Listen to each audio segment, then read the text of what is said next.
Действительно, в нашем автосалоне существует дефицит автомобилей, и это больше связано с эпидемией, которая сейчас на земле.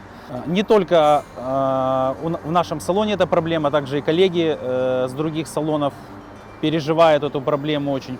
Почему? Потому что действительно спрос есть на автомобили, существует очередь, но в том количестве, в котором сегодня готовы клиенты приобретать автомобили, мы не можем представить.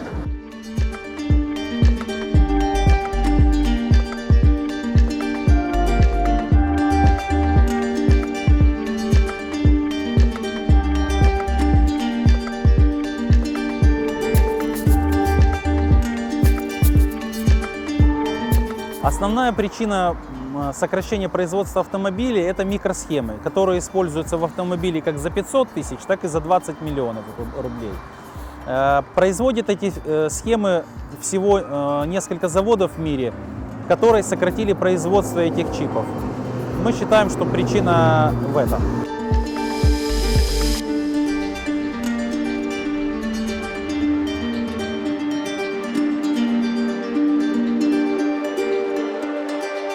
Сегодня ровно месяц приобрел вот эту машину Haval F7.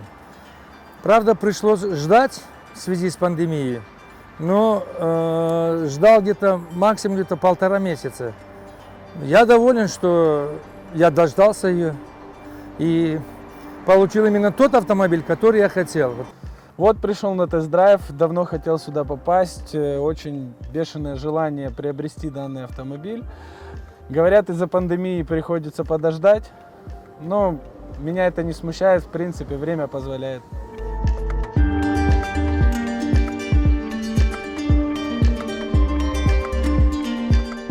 Пандемия ощущается в легкой степени. У нас активно работает отдел сервиса.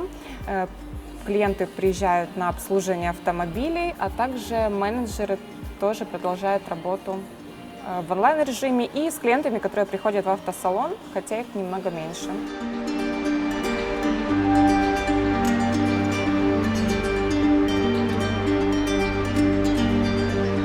Предполагаем, что это временная проблема. Надеемся на скорейшее решение ее производителями и заводами